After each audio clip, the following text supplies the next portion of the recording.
ನನ್ನ ಆರಾಧ್ಯ ದೈವ ಶ್ರೀ ಹಜರತ್ ಮೌಲಾಲಿಗೆ ನನ್ನ ಮನದಲ್ಲಿ ನಡೆಸಿಕೊಂಡು ಇಲ್ಲಿ ಎಲ್ಲ ಕುದುರೆಕಾರರಿಗೆ ನನ್ನ ಶರಣಗಳನ್ನು ಸಲ್ಲಿಸ್ತಾ, ಹಾಗೆ ಈಗಷ್ಟೇ ಇಲ್ಲಿ ಜಿಯಾರತ್ ಕಾರ್ಯಕ್ರಮ ಏನಾಗಿದೆ ಅಂದರೆ, ಇವತ್ತಿನ ದಿನ ಕರ್ಬಲ ಎಂಬ ಆ ಊರಲ್ಲಿ ಪ್ರತಿಯೊಂದು 7 ಕೋಟಿಯಿಂದ 9 ಕೋಟಿ ಜನ ಕಲಿತಾರೆ ಇವತ್ತು ಕರ್ಬಲಾದಲ್ಲಿ.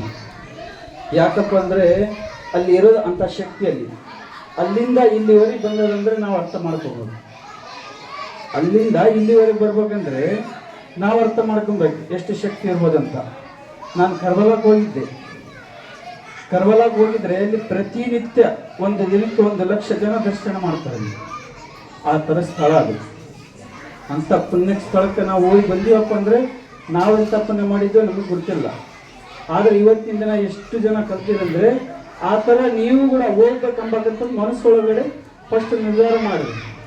ಅಂದರೆ ನೀವು ದುಡ್ಕೊಬೇಕು. ಯಾವ ರೀತಿ ದುಡಿಬೇಕಂದ್ರೆ ರವೀಂದ್ರ ಸರ್ ಹೇಳಿದ್ರು, ವಾರಕ್ಕೊಮ್ಮೆಲೆ ಉಪವಾಸ ಮಾಡಿ ಪ್ರತಿನಿತ್ಯ ಆ ದೇವರ ಹತ್ರ ನೀವು ಏನು ಕೇಳ್ಕೊತೀರಪ್ಪ ಅಂದರೆ ಪ್ರತಿಯೊಬ್ಬರಿಗೂ ಒಳ್ಳೇದಾಗಲಿ ಅಂತ ಕೇಳ್ಕೊಬೇಕು. ಪ್ರತಿಯೊಬ್ಬರಿಗೂ ಒಳ್ಳೇದಾಗಲಿ ಅಂತ ಕೇಳ್ಕೊಂತ ಬಂದರೆ ನಿಮ್ಮ ಜೀವನದಲ್ಲಿ ಅತ್ಯಂತ ಒಳ್ಳೆಯದಾದ ದಿನ ಬರುತ್ತೆ. ಇನ್ನೊಬ್ರಿಗೆ ಒಳ್ಳೆಯದನ್ನು ಬಯಸಿದ್ರೆ ಮಾತ್ರ ನಮಗೆ ಒಳ್ಳೆಯದಾಗುತ್ತೆ. ಈಗ ಏನಾಗಿದೆಪ್ಪ ಅಂದರೆ ಜಗತ್ತಿನಲ್ಲಿ ಹೆಂಗೈತೆ, ಇನ್ನೊಬ್ಬರು ತಲೆ ಹೊಡೆದು ಇನ್ನೊಬ್ಬರು ಬದುಕಬೇಕೆಂಬುದೇ ಜೀವನದೊಳಗೆ. ಆ ಥರ ಮಾಡಬಾರ್ದು. ಇವತ್ತು ನಮ್ಮ ಹತ್ರ 1 ರೂಪಾಯಿ ಇತ್ತಂದ್ರಪ್ಪ ಅದರಲ್ಲಿ 4 ಅಣಿ ನಾವು ತಿನ್ನಬೇಕು, 3 ಪಾಲು ಇವಾಗ ಬೇರೆಯವ್ರಿಗೆ ಕೊಡಬೇಕು. ಅವತ್ತಿನ ದಿನ ನಮ್ಮ ಜನ್ಮ ಸಾರ್ಥಕ ಆಗ್ತದೆ. ಅದೇ ರೀತಿಯಲ್ಲಿ ಇವತ್ತಿನ ದಿನ ಸಿರಾಜ್ ಭಾಷ್ ಅವರು ಇಷ್ಟು ಊರಲ್ಲಿ ಒಂದು ಕಾರ್ಯಕ್ರಮ ಮಾಡಿದರು. ಈ ಕಾರ್ಯಕ್ರಮ ಮಾಡಬೇಕಂದ್ರೆ ಸುಮ್ಮನೆ ಸಣ್ಣ ಮಾತಾಗಂಗಿಲ್ಲ. ಇಷ್ಟು ಜನ ಶರಣರು ಬಂದಿರಿ, ಎದಕ್ಕೆ ಬಂದಿರಿ ಅಂತ ಒಂದು ಎಲ್ಲರೂ ಒಗ್ಗೂಟಿ ಮಾಡಬೇಕು ಅಂತೇಳಿ. ಅದೇ ರೀತಿಯಾಗಿ ನಮ್ಮ ತಿಳುಗೋಳಿ ಇವರು ಹುಸೇನ್ ಭಾಷ್ ಅವರು ಮತ್ತು ಅವ್ರು ಹೇಳಿದರು, ಎಲ್ಲೆಲ್ಲೋ ಅಲಾಯಿ ಇದು ಪೀರ್ಲ ಹಬ್ಬ ಬಂದಾಗ್ಬಿಟ್ಟದ ಈ ವರ್ಷ ಅಂಥೇಳಿ. ಎದಕ್ಕೆ ಬಂದಾಗ್ಯದಪ್ಪ ಅಂದರೆ ನಮ್ಮ ಮನಸ್ತಾಪಗಳನ್ನು ನಾವು ಇನ್ನೊಬ್ರಿಗೆ ಇದು ಮಾಡ್ಕೊಂಡೆ ಬಂದಾಗ್ಯಾವ.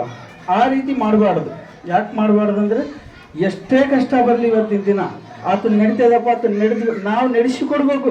ಅವತ್ತಿನ ದಿನ ನಮ್ಮೂರಿನ ಹೆಸರು ಇನ್ನೊಂದು ಊರಿಗೆ ಹೋಗುತ್ತೆ. ಸುಮ್ಮನೆ ಹೋಗಂಗಿಲ್ಲ. ಎಲ್ಲರೂ ಕೂಡಿ ನಡೆಸಿಕೊಟ್ರೆ ಮಾತ್ರ ಇನ್ನೊಂದು ಊರಿಗೆ ಹೆಸರು ಹೋಗುತ್ತದೆ. ಸುಮ್ಮನೆ ಅಲ್ಲಿಗೆ ಹೋಗಂಗಿಲ್ಲ. ಅದೇ ರೀತಿ ಎಲ್ಲರೂ ಚಲೋ ರೀತಿಯಲ್ಲಿದ್ದ ದುಡ್ಕೊಂಡು ಇದೇನು ಸಂಘ ಮಾಡ್ಯಾರ ಆ ಸಂಘದೊಳಗಡೆ ಎಲ್ಲರೂ ಒಗ್ಗಟ್ಟು ಇಲ್ಲಿಂದ ಮುಂದಿನ ವರ್ಷ ಎಲ್ಲೆಲ್ಲಿ ಬಂದಾಗ ಹಬ್ಬಗಳು ಆ ಹಬ್ಬಗಳಿಗೆ ಎಲ್ಲರೂ ಸಾಥ್ ಕೊಟ್ಟು ನಡೆಸಿಕೊಡ್ಬೇಕಂತ ಹೇಳಿ ಎಲ್ಲರಿಗೂ ವಿನಂತಿಸಿಕೊಳ್ಳುತ್ತೇನೆ. ಆ ದೇವರು ಎಲ್ಲರಿಗೂ ಒಳ್ಳೆ ರೀತಿಯಲ್ಲಿ ಆಶೀರ್ವಾದ ಮಾಡಲಿ. ಪ್ರತಿಯೊಬ್ಬರ ಮನಸ್ಸೊಳಗಡೆನೂ ಒಳ್ಳೆಯದನ್ನೇ ಬಯಸುವಷ್ಟು ಶಕ್ತಿ ಕೊಡಲಿ ಅಂತ ಕೇಳ್ಕೊತಾ ನಾನು 2 ಮಾತುಗಳನ್ನು ಮುಗಿಸ್ತೀನಿ.